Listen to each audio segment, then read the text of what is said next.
ائمه وارثان قرآن کریم. والذي أوحينا إليك من الكتاب والمصدق لما بين يديه هو الحق مصدقا لما بين يديه. کتاب را که بر تو نازل کردیم، قرآن را که بر توی حبیب نازل کردیم، این قرآن حق از جانب پروردگار عالم، تمام حقایق در آن بیان شده. ثم عرض کردیم از برای تراخی و از برای رساندن مدت رتبه بعدی. بعد از شما این کتاب و این علوم نزد چه کسانیه؟ حبیب. ثم اورثنا، مای خداوند متعال، مای پروردگار عالم. ثم اورثنا، ما به ارث رسانیدیم، ما وارثان گردانیدیم الکتاب، کتاب را به ارث رسانیدیم. بکی الذین اصطفینا من عبادنا، آنانی را که از بندگان خود ما اصطفا کردیم. یعنی به هر کس این لیاقت را نداره که وارث کتاب باشه، وارث قرآن کریم باشه، باطن قرآن، ظاهر قرآن، تمام قرآن را بعد از پیغمبر او دارا باشد. نه. ثم اورثنا الكتاب الذين اصطفینا من عبادنا، بعد از شما این کتاب از خود وارث دارد، این کتاب از خود صاحب دارد و آنایی که هم که وارث این کتاب شدن به حکم ما، به جعل ما، به نسب ما، به تعیین ما. حاج آقا، شما ادعا نمودید که قرآن کریم از خود وارثانی دارد و هر کس نمیتواند باطن و ظاهر قرآن را درک کند و میخواهید بگویید که وارثان قرآن کریم فقط ائمه هستند و بدون تفسیر آنها کسی قرآن را نمیفهمد. و به آیه 31 و 32 سوره فاطر استدلال نمودید. لااقل آیه را تا آخر بخوانید تا برایتان بهتر هویدا گردد. آیه چنین است: والذی اوحینا الیک من الكتاب هو الحق مصدقا لما بین یدیه ان الله بعباده لخبیر بصیر. ثم اورثنا الكتاب الذين اصطفينا من عبادنا فمنهم ظالم لنفسه ومنهم مقتصد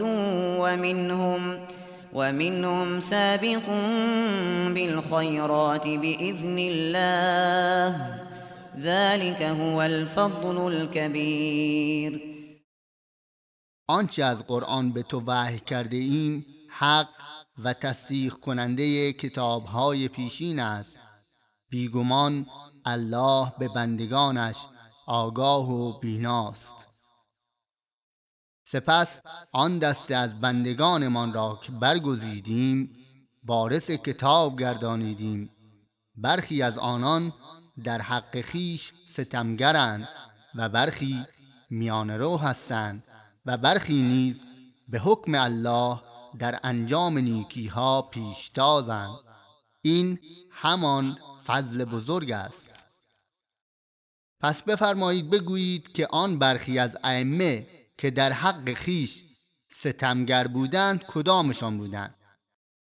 آخوندان رافضی بر این باورند که قرآن کریم معانی باطنی دارد و غیر از وارثان آن که ائمه هستند کسی دیگر آن را نمی‌داند.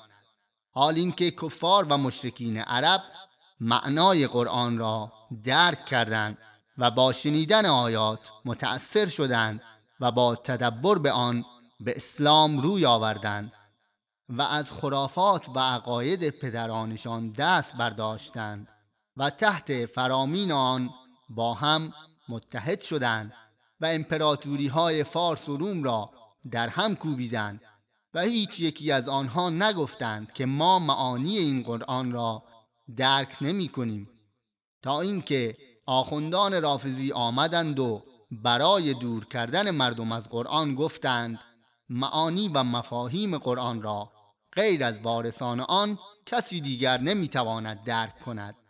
الله متعال در وصف قرآن کریم می‌فرماید: هذا بيان للناس للناس وهدى وموعظة للمتقين. این قرآن بیانی است برای عموم مردم و هدایت و اندرزی است برای پرهیزگاران. و می‌فرماید فإنما يسرناه بلسانك لعلهم يتذكرون. ما قرآن را با زبان تو آسان کرده ایم تا پند گیرند. اما آخوندان میگویند فهم معانی قرآن غیر از ائمه برای کسی دیگر قابل درک نیست.